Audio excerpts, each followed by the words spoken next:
On this episode of Woven Lives, we talk to one of France's leading basket makers, Francois Desplanches. Originally trained as an engineer, Francois is well known for the exquisite willow baskets he creates, which are immersed in heritage and tradition and contain precise geometry, woven with his beautifully grown willow. When you first hold one of Francois' baskets, you go directly to basketry heaven. Francois has been growing willow and making traditional baskets since 2001 in the village of La Croix in the Dordogne. The willow varieties he grows have been sourced from French and UK basket makers, chosen especially for their quality, making Francois' baskets highly desirable. Originally self-taught, Francois has been inspired by many French and UK basket makers, including Guy Barbier, Valérie Testu, Pascal Carr, Catherine Davies, Amelia Metazot, Roland Segeret, David Drew, and Alistair Heseltine. Francois' ability to make high-quality basketry is rooted in consecutive years of repeat making. Right from the start of his career, he regularly made large quantities of baskets for French fairs. His first fair was at EasyJack and was open to non-professional basket makers. Early on in his career, he took baskets to the Porthleven Basketry Festival in the UK, where he swapped willow cuttings with UK basket makers. Francois went on to sell vast amounts of work at the Rare Plant Growers Association in France, the famous basketry fair in Valleibreg, and Lichtenfeld's Basketry Fair in Germany, which is the largest basketry fair in Europe. Currently, Francois ships his traditional French work to 2 basketry shops in Tokyo and 2 high-end interior design shops in Paris. Francois regularly travels throughout Europe, teaching students traditional French basketry at the Dahlhausen Summer School in Germany, organised by Hans-Gert Butterwick, Weaving by the Sea in Spain, organised by Mai Havid Johansson, Tim Johnson and Monica Guerra, and Rencontre autour du Sol, a spring willow festival in France organised by Valérie Testu.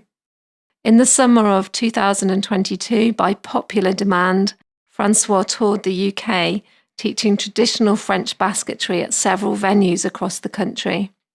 Francois retains the heritage of traditional French baskets by working from patterns featured in the handbook for the School of Basketry at Fay-Below, La Vannerie, Le Osier.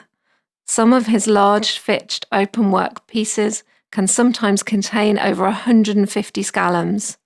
He has also studied and mastered the Breton basket, the baskodenn, from Robert Lussoin, who at one time made 1,500 baskodenns a year.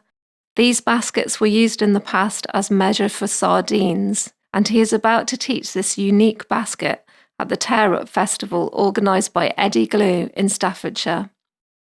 This incredible basket is made upside down and contains split willow and a thick twisted handle. He also enjoys making scuttle work using his own white willow, which he strips using a machine. In 2015, Francois won the Polish Basketry World Championships with his Irish Sciathog, made with chestnut ribs and coloured willow rods. He will be showing one of these beautifully woven baskets in the new traditional basketry exhibition, Basketry, Rescuing, Reviving, Retaining, which is currently touring the UK. The exhibition opened at the Tear Up Festival and can be seen at Ruthin Craft Centre in North Wales, opening on the 28th of September, and goes on tour at the Harley Gallery in Nottinghamshire in 2025. Francois is also a member of the French Professional Basket Makers Union and the German network Vrien Fletchwork. Francois, it's a great pleasure to welcome you to Woven Lives. Can I start by asking you how you first became interested in basket making and what made you decide that you wanted to quit engineering and become a basket maker? Well, thank you, and the pleasure is mine. I began it began at the very end of 1999, exactly. A few days after Christmas, because we have rented a house with dear friends and our children. And I don't know if you had it here, but in France, a few days later, just before New Year's Eve, there were two great hurricanes that destroyed everything. So we were out of electricity in the middle of nowhere, and we in the evenings we enjoyed picking up branches and trying to make baskets, and that's how it started. My first basket was, of course, completely awful, but I did feel I was completely hooked by that. So that's how it did begin. And I also remember I had a nice magazine by illustrating Guy Barbier's work. Guy Barbier was quite famous at that time. And I also remember my parents who lived close to him had a basket from him. So immediately I had a sort of tutorial of a basket and the sample basket, and that's how I began to try it. It was a sort of oval scallop steak basket, classic one, and I still enjoy making them today. So yes, to answer completely the question, it was a sort of then. During a few years, I trained myself in the evenings after my work, and then we have to decide whether I could go on as a professional or not. And that was I think the right moment to quit my job, because I was traveling a lot. Our children were young, so there was an opportunity I could stay home and dive in a new job. So that was it. With my wife, we decided it was worth it. So I stayed home. I was more with the children, and yes, for 2-3 years, I did both activities. It was quite difficult, and I really turned professional as a basket maker in 2001. And I think I quit my previous job around 2003, something like that. So it was, that. So by chance discovering basketry, and then it fit our family situation. And so very quickly you went on to making baskets. Right from the very beginning, you started making them quite regularly. Yes, at the very beginning, it was only this sort of basket, this oval thing that I tried to make in every size, every style, So I was at that time working with books, and with this and I think in 2001 or 2, I made my first fair, and that's how it all started. Yes. Okay. And where was the first fair that you went to? The first fair was. Isijac is the most well-known around my area, but the first one I made was a sort of small plant fair at a friend's place. Again, luck came. Just by chance, a guy there who was a sort of organizer of plant fairs in the area, perhaps we'll speak about that later. This guy proposed me to be part of all the events he was organizing in the great southwest of France. So from the very beginning, I had my program of fairs, mostly for plant fairs in the spring and autumn, and then I completed that by a few summer fairs, mostly dedicated to basketry. And yes, very from the start, just by chance, I had a whole program of fairs, and that's how I began. Brilliant. So do you have many basket makers who lived in the area who were also doing the plant fairs? Did you get to meet basket makers while you were doing that? Yes. At that time, it was mostly Isijac, I don't know, we were around 50 basket makers. Some were non-professionals, but some were very good. And a few of them had begun exactly at the same time than me. So we created a small team, and and we used to meet from time to time with these people and chat. And so it was nice for me because I came from completely another background. So being able to chat with people that had been trained at the school, for example, more experience that I have was motivating for me. So in which school were they trained at? Is that Bio? Yes, okay. Bio is the French basketry school. There's another one in Germany, but the French one, it nearly collapsed a few years ago because there was no money left. But yes, it's very nice. It had been able to go on, and it's a nice place where people can train seriously. They also are trained for willow growing, so it's a 1-year training. It used to be a 3 years training.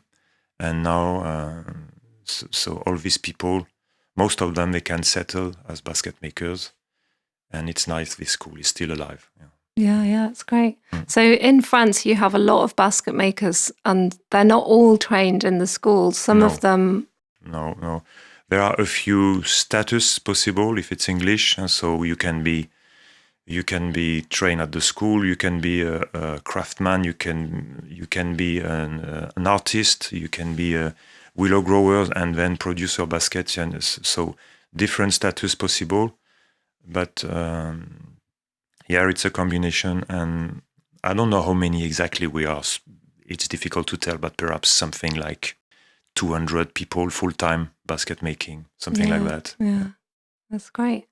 And who are some of the people who you met who are in this basket making community?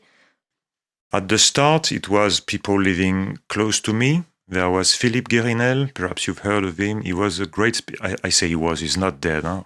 But he was, he's retired, sorry. Yeah. He was a great specialist of the Périgord weave. Périgord weave is from really my area, southwest Dordogne, near Bergerac. He's living not far from here, and he specialized in that, in technique. He was doing really beautiful baskets. There was also Valérie Testu from Eastern France. She began, I think, perhaps earlier than me, so we would meet sometimes. There was, remember who? Perhaps Pascal Charondière was a nice man too. Perhaps you've heard of him too. There was Guy Barbier again, the man I had copied when I began basketry. He was there too. There was a guy called Franck Collin, very, very, very good and quick basket maker. He went home a few times and we worked together. And I had a good time with him, and I learned a lot with him, yes. And were most of these basket makers making traditional French basketry? Mostly. Valérie was already with her partner at that time. He was more in arty and design stuff.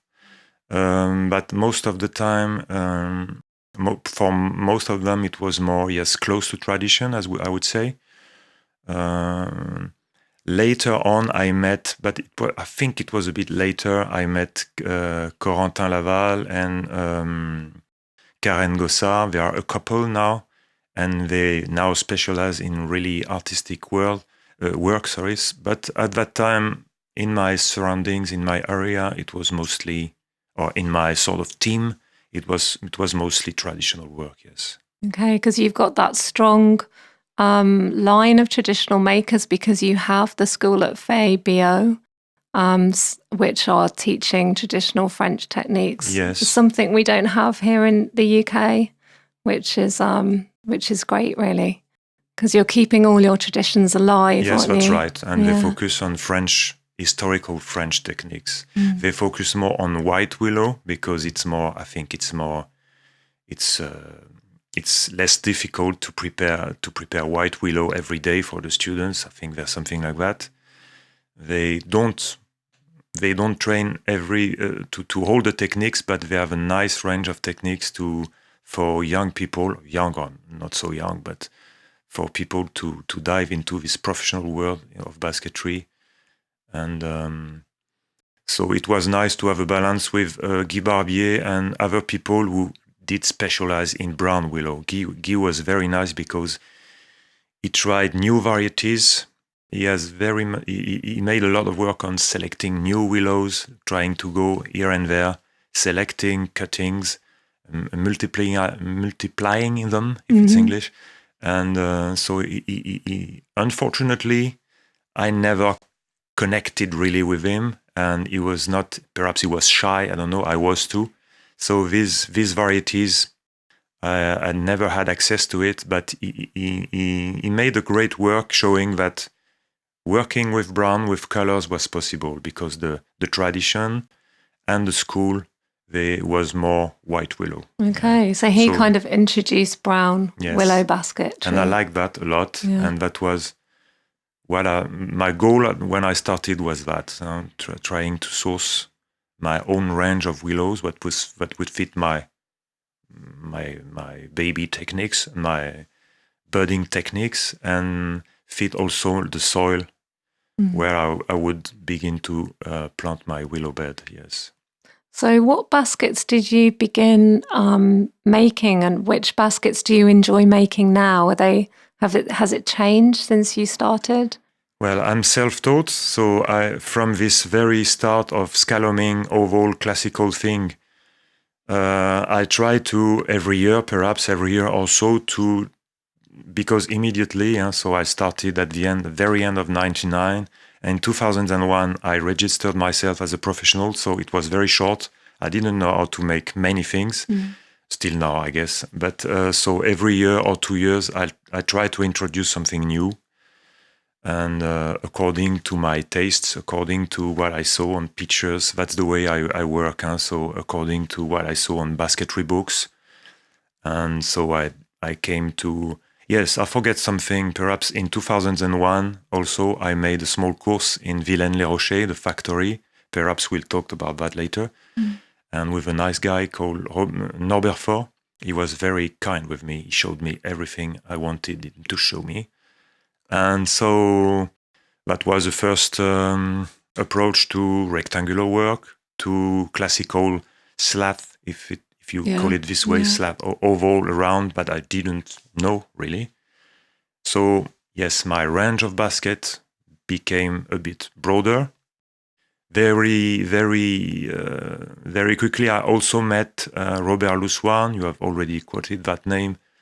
So he was from Brittany, and I fell in love with that baskodenn. So I tried to do it, but again, try to do it my way, because this is my way to learn things alone. Try to understand it, and it didn't work too much, I have to say. So he was very kind to invite me at his home to work with him. These were fantastic moments working with him, I have to say. So that's how progressively my range became broader and broader. But there are plenty of things I still today don't know how to make, and I have to say I'm not interested really in plaiting. Is it the right word? Yeah. Plaiting, Perigord weave, perhaps it'll come one day. I'm not too much interested by that. Yeah. So yes, I have my own range, and I try not to be influenced by other people. That's the way I do. I also discovered in a book that frame basket that you have been spoken of, I wouldn't be able to pronounce it. The round frame basket, the Irish one, the sort of sciathog. Oh, the Irish Sciathog. Okay, thank you. So I fell in love with it on a basketry book. I think it's the one by Welsh Cyntell, and I tried to copy the patterns of these baskets, and I loved it. So, and yes, it's the kind of range of baskets I still do today. So scallop, frame baskets, the Breton baskets, and that kind of stuff. Yes. And you make your baskets in different sizes, don't you? Yes. And is this something which is particular to French work, where you have one basket but it's made in various sizes? Yes. If you look at how they learn it at school,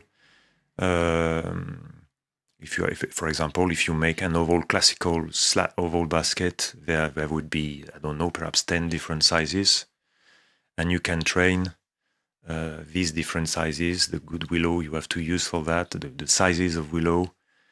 How you begin the base, how many sticks you put on it to have enough stakes, that kind of stuff. So that's thing they learn, and that I missed a lot when I began. I had to reinvent myself, so I made plenty of mistakes, and perhaps that's why I work this way today. All these mistakes that I piled together, and yes, that's the way they learn in the school. Yeah, and yeah.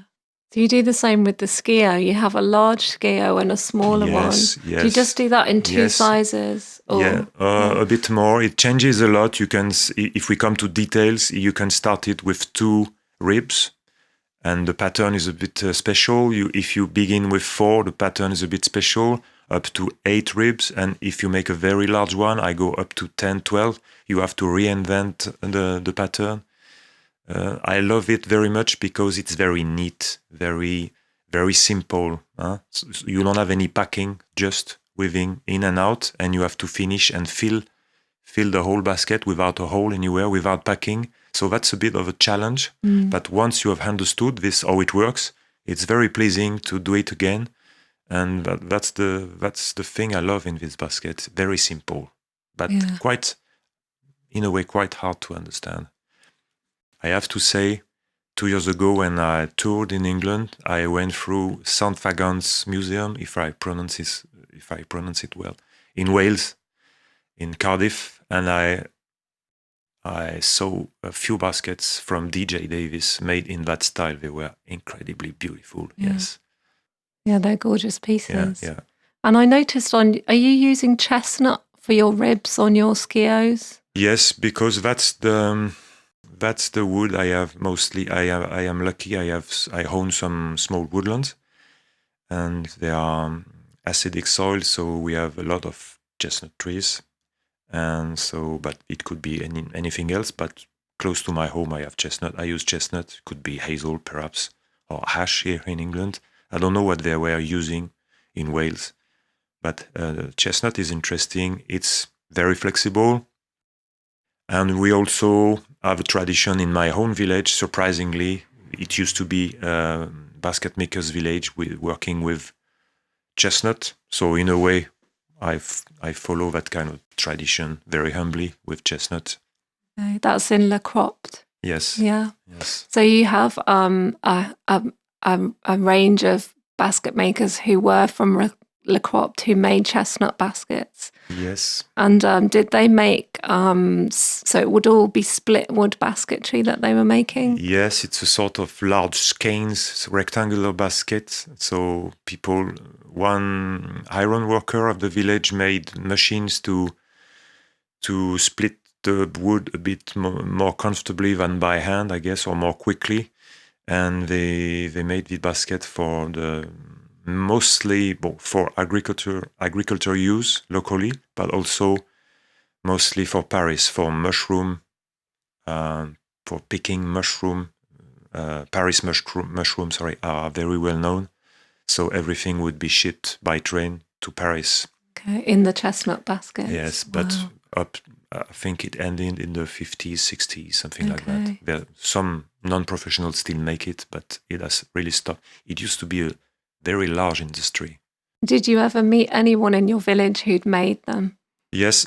To be honest, I was not very interested in the basket itself. It's a bit rough. It's a container. But my neighbor was very nice. He's dead now, unfortunately. That man, Pierrot, my really very near neighbor, he made a lot of these big baskets, like 50 centimeters long. He made something like 25 a day. Wow. It's crazy. So first cooking the logs, then splitting, then building progressively the basket. And at the end of the day, he had 20 of these long baskets. It's crazy, huh? Yeah. Always happy with his work. So he had problem with his hands at the end, and he was 80-something, but he showed us with a friend how he was splitting the wood.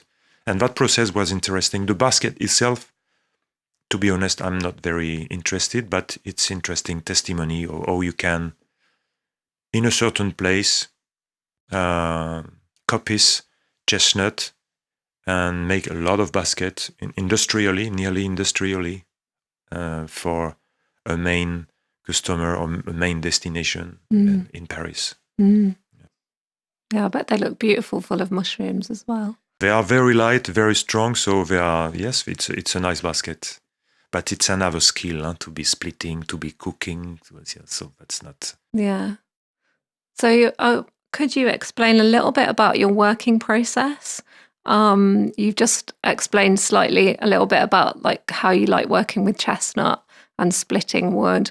Do you use split wood in any of your other baskets, or I notice you use a lot of hoops and... Yes, so these hoops come again from the very first basket. I like it very much to be working with scallop stakes. So that means you need a base built on a hoop, woven on a hoop, oval, round, any kind of hoop. So I've worked a lot on the geometry of these hoops. So a special shape, so that the end are a bit flat, a bit sort of oval, between oval and rectangular. I like this kind of shape, and I've plenty of sizes. So someday I spent days preparing hoops. These jigs I made, they are a bit thick, so you can pile 6, 7, 8 hoops. And then if you wait quite a long time, a few days, they are dry and stiff, and it's more comfortable and the shape is better, that kind of thing. They are also useful for frame basket, regular frame basket with a handle. So it's quite interesting to have these jigs to be making plenty of different baskets with them. And I have to say I've always loved also to work with wood, split wood, shave wood on the shaving horse, that kind of stuff. So I use it for some, of course, in frame basket, but sometimes too in regular basket to make feet that are tied under the base of the basket with willow. So I prefer to use a log, split it, make for example, with the shave horse, a nice piece of wood that you drill holes in, and you tie it under the basket to have beautiful feet. I prefer that than processed wood from the factory or from, yes, that's and people like it. So yeah, they do look beautiful. Yeah. And what willow do you use to make your hoops with? It's your homegrown willow, isn't it? What variety? Not always, because at home it's very dry. Okay. So my willow, they don't always grow very thick and long. Sometimes, yes. I have found a new one. I'm developing a new one that grows very tall, even if the soil is a bit dry. So I use, if it's my willow, it's Viminalis. Sometimes it's a bit soft, but it works. 1 year old. And I also grow a selection of mine. It's a purpurea wild, that I've selected in my beginnings, and I grow it for 2 years. So 2 years old are very stiff and very nice for hoops.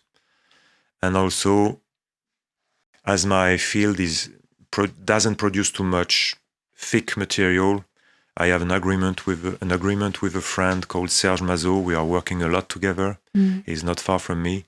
And at his place, he has plenty of big sticks, and so we swap materials, and it's nice like this. Or I buy in Vilaine. I'm also working with a nice willow grower called Daniel Bureau. He has incredible willows, some being mine, so it's very nice, because when I'm in trouble, not having enough for a reason or another in my store, I know that I can find the same at his place, so that's very nice. And he's retiring progressively, but Thomas, his son, is taking over, and it's a nice team. They are very good willow growers, large scale. Yeah, I was going to ask you, they're large scale willow growers. Several hectares, so that's, yes. How many varieties do they have that they grow? I think 10 or 12, something like that. Okay. And 4 coming to me because he was very interested in what I was doing on my very small field. So he took some of my cuttings, and I liked it. So some of them coming from England. So it's funny how willow travels sometimes. But for example, the green dicks that I've swapped from in my very beginnings in Port-Leven Festival, after Port-Leven Festival with Jenny Crisp, with Hilary Burns, some other like dark dicks or others, They are grown all over France now because Daniel came home and saw this and he was interested in. So it's funny. Yeah. Yeah, the same here, because we have willows that have been handed down through different basket makers as well. So we have a collection of French willows in this country. And because we've got our willow from Joe Hogan and he got some from David Drew, we have French willows like Brittany Blue. So it's quite interesting how we've all spread willow varieties around Europe. I have to say, when I began basketry, when I was a visitor on fairs, I saw only two kinds of interesting willow regarding colors. So mostly purpureas, and these two purpureas were Helix and Purpurea daphnoides, and they grow very long. They are a bit soft. They are not very interested. So in France, I don't know any other purpurea used in basketry traditionally. Okay. But when I began to know willows grown in England, I discovered that perhaps you have 50, I don't know. So that's why I was interested in them. They grow shorter, they are harder. Yeah. Like, I don't know, like the one we were, yes, I don't remember any name, but I already caught it, dark dicks, green dicks. Yeah, green dicks, yeah. Yes, Norbury, a small, lovely willow, that kind of stuff. You have packing twins. And so all these willow we don't have in France. That variety, yes.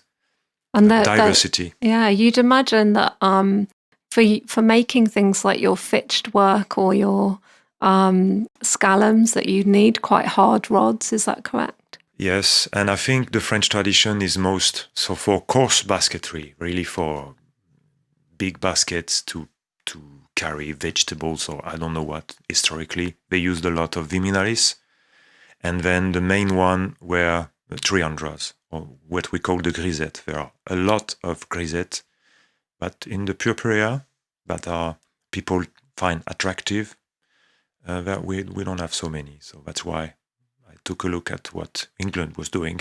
Yeah, because you make your own white willow as well, don't you? Yes, not from the start, but progressively I tried it. So I had again, I don't come from this background, so I have to find informations everywhere I could. So the first machine I found was very old and about to collapse, very dangerous. So it was a way to train and to discover that world of peeling willow by machine. And then I turned to another one from Germany, interesting machine. The brakes are not really brakes, they are springs, very strange, but it works quite well. It was through Rainer Groth. Rainer Groth is a fantastic basket maker, but he doesn't peel his willow, he doesn't produce his willow. I don't know how he get that machine, but he said, okay, if you want it, just take it. And it was very nice of him. So I don't want to be self-sufficient at all cost for willow, brown or white. It's just, I like the process of going out of the workshop, weeding the willow, looking after it, and doing something else sometimes. So what willow do you use for white willow? Which willow variety do you use? Yes, if it's mine, so not every year is fantastic because of drought. So if I have a good year, I like green dicks white. Not easy to peel sometimes, but very nice. And the soaking is very easy. If it's over-soaked, under-soaked, it works. So I like it. I have another one. We call it Bourdiala in France. We put a A at the end of the name of the man or the woman where it comes from. So Albert Bourdial, very close to my place, Albert Bourdial was a great specialist of Périgord weave again, 5 kilometers from me. And in his bed, he has a fantastic willow. I knew that from a friend, and I picked up a few cuttings, and I grew it, and I found it fantastic for white. Brown, also brown. I call it the never kinking willow. Never kinks.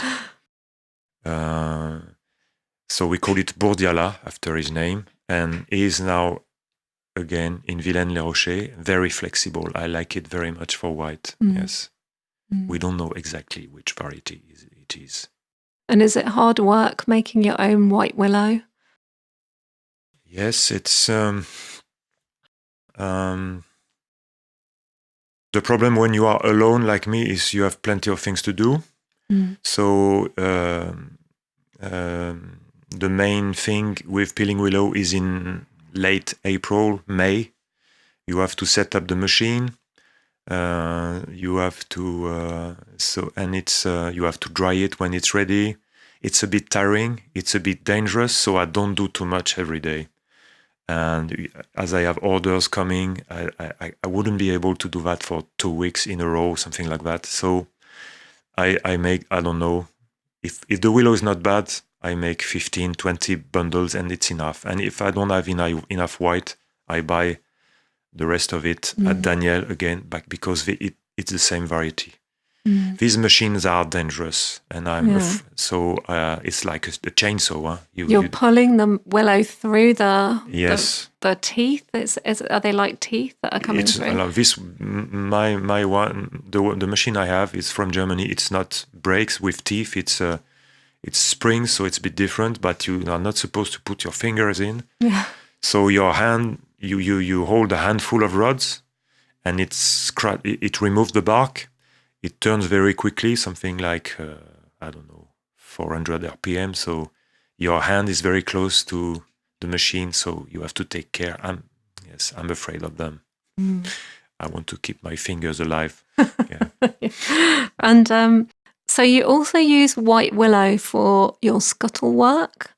Could you explain what scuttle work is and what you like about this technique? Yes. So, and before that, perhaps, if you don't mind, white willow I began with brown, really, and colored work, and more I go into white, because sometimes I work with luxury industry, and these people like white very much. So that's why I'm coming to white more and more. But scuttle work, I had a look at books, and I love the pattern of this basket, because in it there is all that I love. That means working with wood, splitting wood, shaping wood, and simple design. Also, it's something that nobody does anymore in France, really nobody. So, and because I think it's quite a long work. If you make big baskets, it's quite a long work, preparing the wood and everything. So I like it. I don't do that every day. I don't get orders for that every day, but sometimes I make one just to improve, because it's really a learning process, slow learning process. Some people who did that, they were dedicated to that. The people who make the winnowing fan, that we call the van, VAN in France, they were really dedicated to that. And yes, you have to use a special willow, because it's very tightly woven, so you hammer it all the time. Each stroke is heavily hammered, so you don't have to split the willow. You need medium hard, if it's English, willow that you hammer. Not supposed to split. So there are a few varieties that fit that technique. Yes, a great maker called Emilien Mettezo that I've worked with one day used a grisette he had brought back from Germany called Grisette Emilien. So it's a 300. I love it, but I don't grow it. It doesn't grow home. So I use the Bourdiala that I've already talked about, that kind of thing. But yes, you need a special willow. But I'm not an expert of that technique. I'm progressively getting better and better.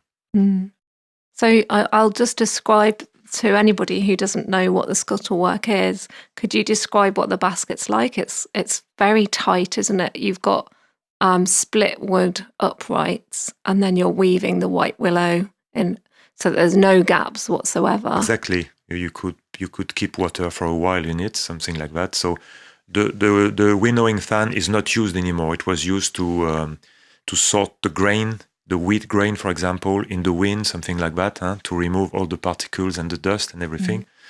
It has the shape of a sort of shell with two big handles, but it's no use anymore, only for museums perhaps. But you can use that technique for simple round basket. And I think it could fit also artistic work, something like that. So, But for a round basket, yes, the technique is always to create. It's not really a base. You cross two pieces of wood in the shape of a H letter in the beginning, begin to weave, and then in that pattern you insert pieces of wood that have slats of wood, if the word is good, yes, that are shaped pointy. You insert them, and progressively you increase the pattern. So for a basic small basket, you have 16 of these slats, and you can make a upright sided basket or a bold basket, that kind of stuff. They used to be used for the dough, for bread, that kind of use. And the weaving technique is pairing, but as we have to hammer a lot, we hold the wrapping iron. It's special wrapping iron called fer à chlore. We use it in the right hand and we weave to the left, always to the left, pairing to the left, hammering all the time. Quite a long process, but the result is, I like it very much. It's really beautiful. It is beautiful. Difficult to sell because it's a bit expensive, of course, but I like the pattern, And you've made some of these for the luxury market, have you, in Paris? No, I wouldn't say that. I had a few orders, but perhaps the one you are talking about is the very first one I was satisfied with because I've thrown away a few. I put that online on Instagram, and immediately a man I'm working with in Paris, it's a shop called La Tuile à Loup, he said, "Francois, I want that." So he took it, he had it. But he's got good taste. Yes, and yes, I think he wanted that because he had bought the shop from old people, and he bought also the stock of pieces. There were already baskets, and there were pieces like that in the shop, and he liked them. So that's why. And so let's go back to the baskodenn. So I'm quite interested in this basket as well. You brought one in which to show the students. They were all looking at it yesterday.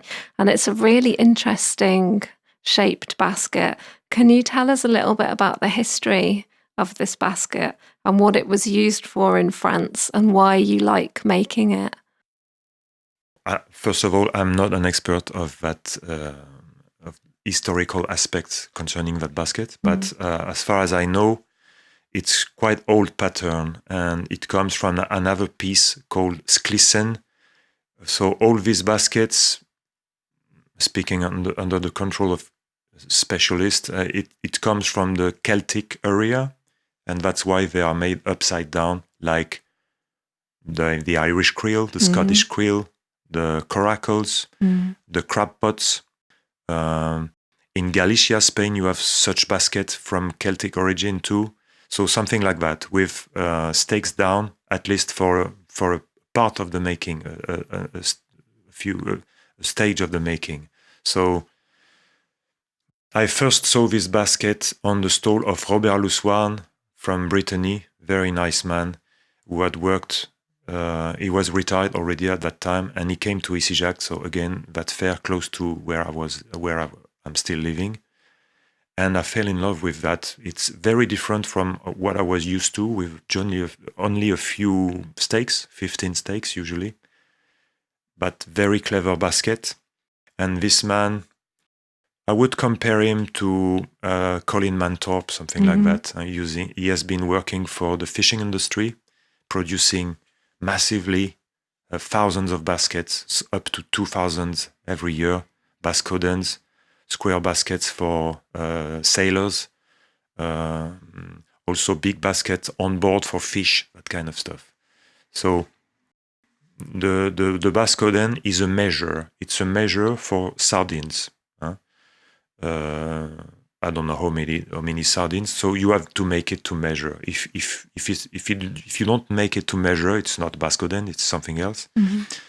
And it used to be carried from the boats to the quay or to the to the factories who process the sardines. And so it's a round basket, something like 30 centimeters in diameter.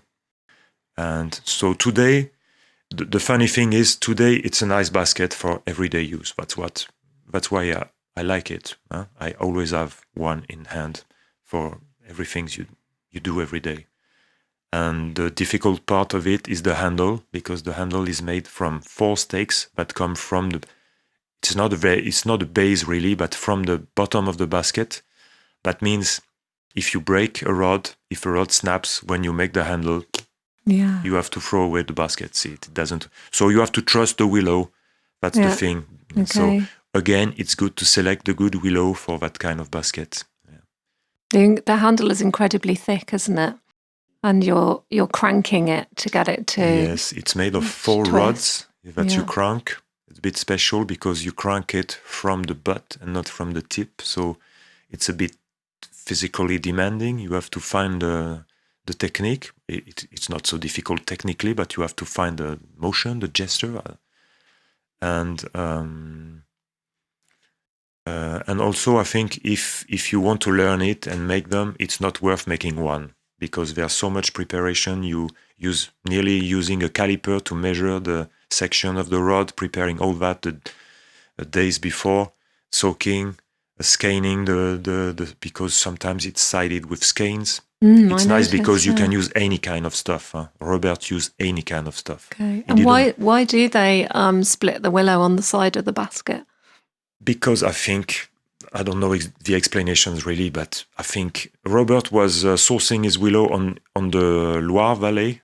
His family was buying wagons. You say wagons? On the train is wagons. Oh, wagons. Sorry, wagons full of willow. Yeah. So in it was not sorted. So the first job was to sort it. They were thin, they were thick, and with that they made their baskodenn. So it was a way to use. I think, perhaps I'm mistaken, but it's a way to use any kind of willow. Okay. Any kind. Yeah. And yes, it's a clever basket, but not easy to make. Yeah. So the way I make it now is just repeating exactly what Robert showed me to the nearest motion, because I don't want to change anything to that basket. It's a beauty like this. It's a sort of sum of what a lot of basket makers during generation have input in it. So I don't want to change anything in it. Yeah. Yes. And it's great that you're teaching it to so many people, so the pattern is being kept alive in a way. Yes, and thank you. And that's the kind of basket they don't learn at school, because they cannot do everything within 1 year. But that's an important part of our basketry history. And perhaps you know that a man has written a book about it. He has written a thesis about it. So it's called Basketry in Brittany. It's not a technical book, but you have all this sort of trial to make a classification of all these baskets made in Brittany. It's not only baskodenn, there are plenty of others. And a tribute to all these basket makers who were great basket makers. Always, Okay. I was going to ask you about going back to your willow growing. Yes. I forgot to ask you one question, but it's what I'm really interested in is the machine that you use to cut your willow with. So you've already talked about the machine you use for your white willow, and you also use this really, really interesting machine to cut your willow with. Because you need 2 people for this to cut your willow, don't you? Yes. And could you explain a little bit about how you do that? Yes, it's quite a classical setup in France. So it's based on I think you would call it a garden tractor, something like that in France. But it looks like a rotavator, doesn't it? Yes. With the handles at the front. Yeah. But you can change the tools you put on it. It's very strong, very strong. It could be a small tractor, really. Some people will grow large scale, not like me, but some people use a real tractor. But here in the front, we have a sort of blade, a cutting bar or blade, bar is okay. Yeah.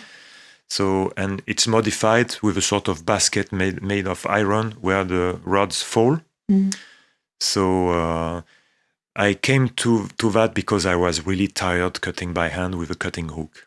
I don't have too much willow. It's around 1,500 square meters, something like that. It's enough for me, for what I'm doing. But I was tired. It was a long process, and during the weeks you spend cutting it by hand, you are not in the workshop, and I had some work to do, so I decided to switch to that machine. It was a long process. Perhaps we could come back on it to source this machine. But yes, you have to be 2 persons. So I work with a friend now, a dear friend, not far from me, Serge Mazot, and so I am on the machine, and he's pushing the rods inside the guides in the front of the machine, and then the rod fall down. So we run the machine for around, 8-10 meters.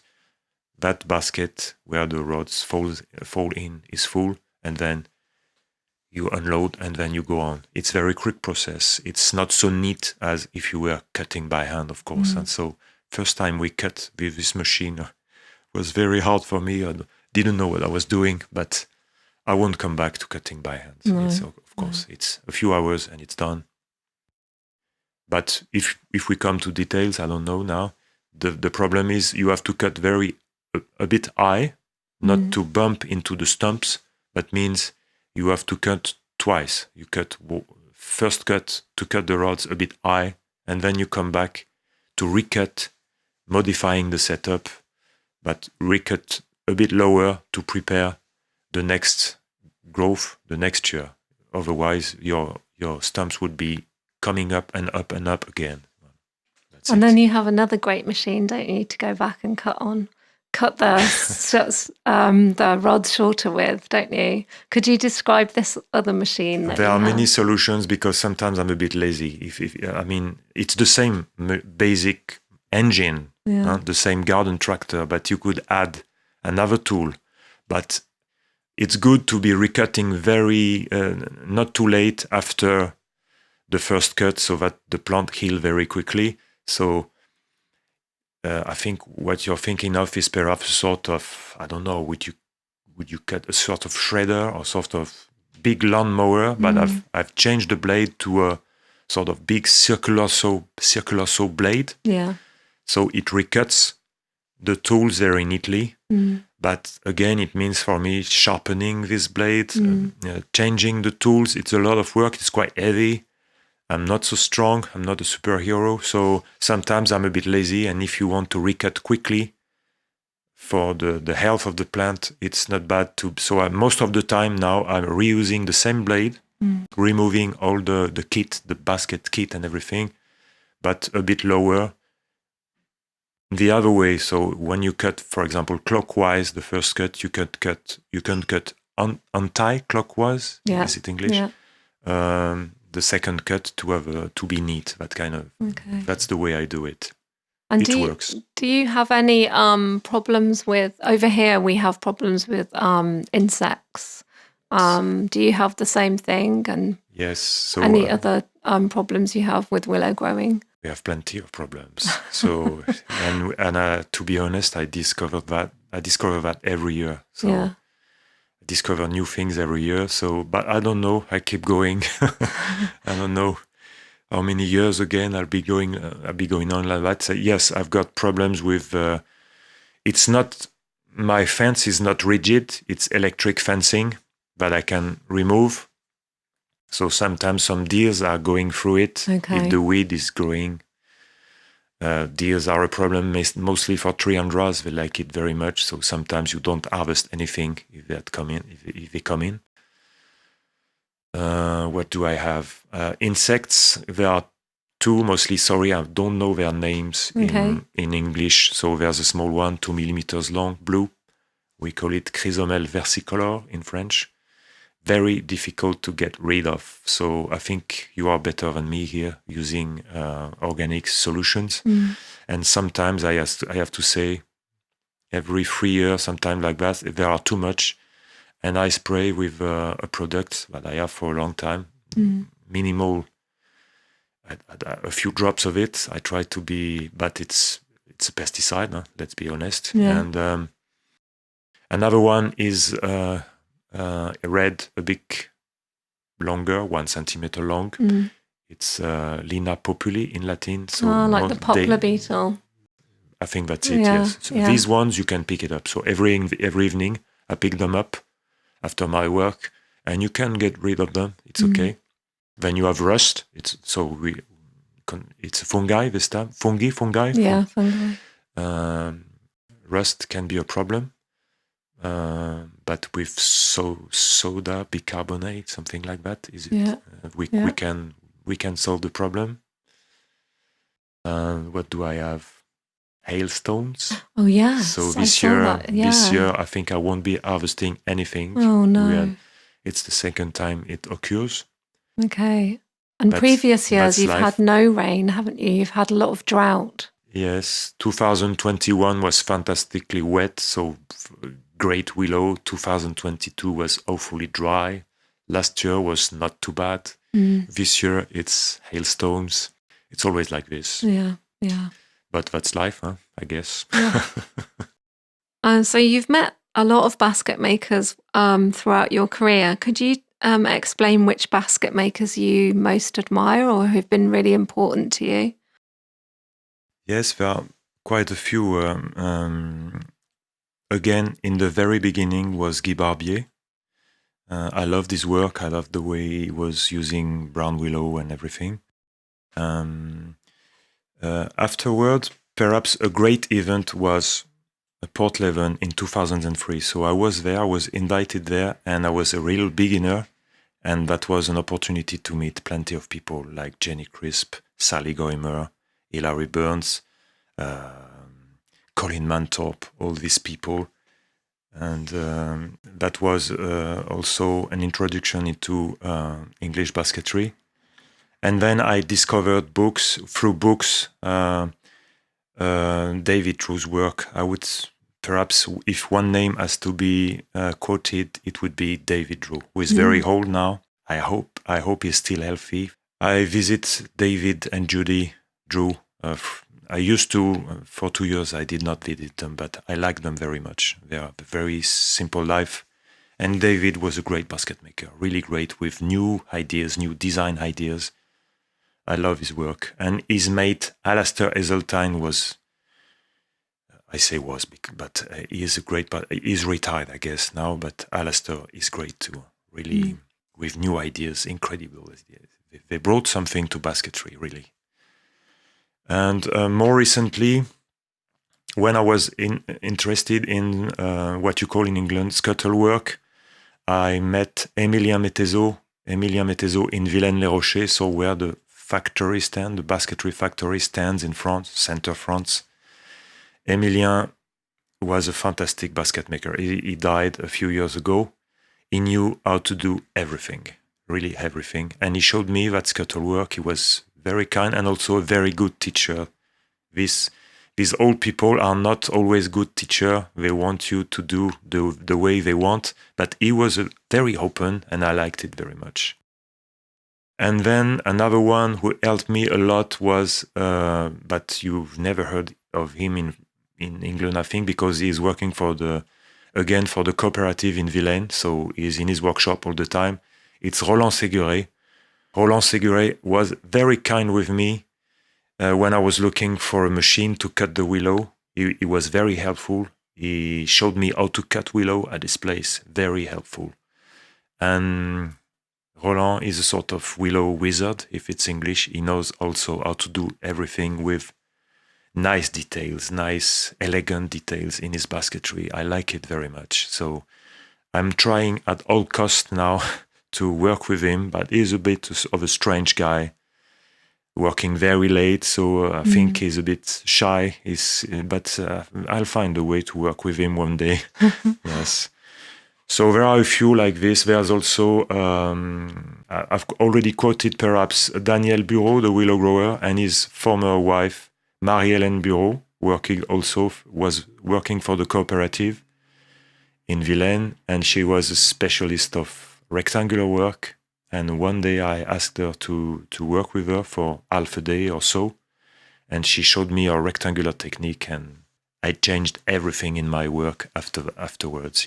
She was so good. So all these people working for the cooperative or for other groups that we don't see too much on fairs, they are very good, but we don't meet them much of the time. We don't meet them, and it's too bad. They are very good, and sometimes they quit and they don't train anyone. But so that's why I try to get in touch with them. I like also German basketry. When I began, I was invited on Valérie Testu's basketry festival that stands in his small village of Bouc-sur-Hull in eastern France. On that village close to Germany, German basket maker came. So I met there Klaus Seffang, great basket maker in Germany. I met Rainer Groth. Rainer Groth makes fantastic work here too. Laura Wild, a woman with nice designs too. So German are great, and they do something else. There's a nice touch in their work that we don't have in France. I like them. So yes, perhaps a mix of all those names. I would like to quote to Pascal Carr and Catherine Davis from Scotland, because I make it short, but they were long time ago, a few years ago, they came to Dordogne next to my place, and they introduced me to Scottish work, to woodworking with the shave horse, with the, how do you call that, the pole lathe. Yeah. So and it was an introduction for me to green woodworking that I still use today in my scuttle work, in my everyday work with wood, and so that put me to another level. So all these people were very important. And I would quote to Adrian Charlton, because he's English with Ruth, his wife. Yeah. Adrian and Ruth are my neighbors, not far from me, and we have met a few times. So he introduced me to English style rectangular work, for example. We had nice meeting with them.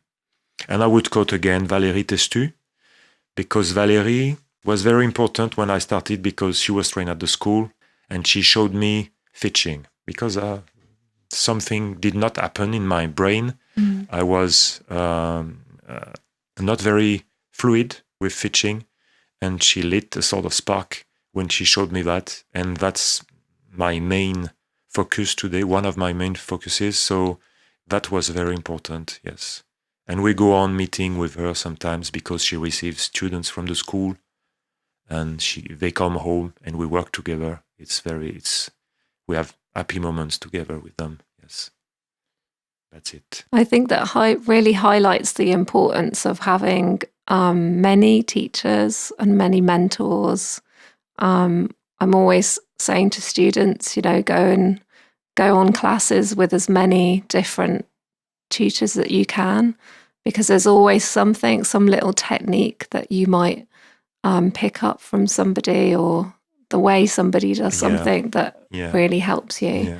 And it really highlights the number of people that have inspired you and helped you with your work. Yes, and basketry was not my background, so I had to I like to be alone. I like to train myself alone, and so perhaps I have the need to admire people to get to another level. So, and all these people, perhaps it's not a trick or not a technique, but just looking at their work was inspiring and also motivating.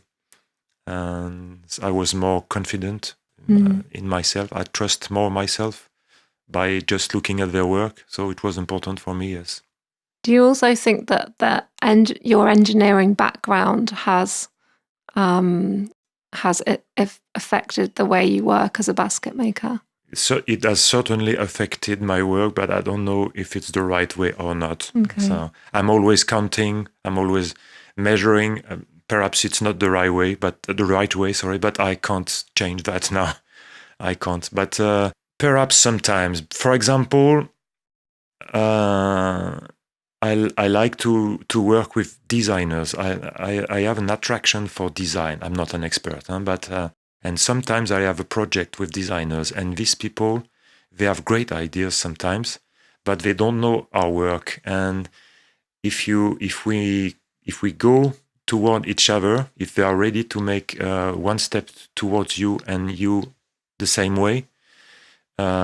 You change the way you see things, and sometimes they have a problem. So it's interesting. We find a compromise, and that way to think perhaps come from that engineering background. I like to also with these people to be able to know how can I build something a bit weird in terms of shape and everything, a lampshade or something. So that's interesting to be thinking of how can I build such a strange object? Do I have to make a jig? Where do I start? How much stake do I put? What tool will I be using? The students from the school, they are not used to that process, and I like it very much. I like it very much. Perhaps there's a connection to my previous job. I don't know. I like it, yeah. I found that really fascinating when I was taught by you in Denmark the first time. We were doing some slewing. Normally I would just start slewing, but you got us all to divide the basket into 4, think about each section of the basket, make sure you counted the stakes. Yes. And it was very fascinating the way you approached one technique in that way. Yes, I did not invent that geometric way to slew. I like geometry. I like to count, but I think it came perhaps from Sally Goimer basket, again a picture or something like that. But sometimes it's a bit too much. I don't know if Colin Mantorp would, in his where he is now, he would approve now that kind of work. He would go very quickly, and his basket would look differently, but nicely too, in another way. So, but that's my way. I can't change that, and I like it. So, yes, thank you if you liked it too. And the last question, which I'm asking all the basket makers who I'm interviewing, is what advice would you give to a basket maker or someone who's starting out on their journey as becoming a basket maker? Have you got any good tips to give them? It's difficult to answer. We receive in our workshops in France, many of us, the students from the basketry school or other people who want to dive into basketry. Yeah.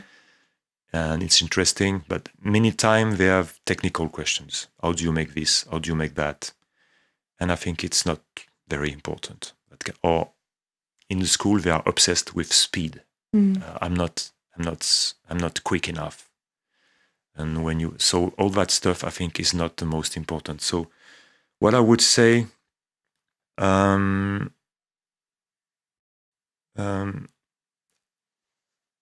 so it's not in order what I'm about to say about that. But the first thing, perhaps, it's not to do too much things. Not to make a too wide range of different techniques and basket, because we can get lost in that. And my opinion is, when you really want to master something, you have to repeat a lot. That's my way. That was my way. Some people, they don't need to repeat too much, but my way was to repeat. So I chose not to have a large range of baskets, only the one I love, that inspired me. That's the first thing. And perhaps if you don't have a wide range of baskets, you are able to find your own paths, your own style.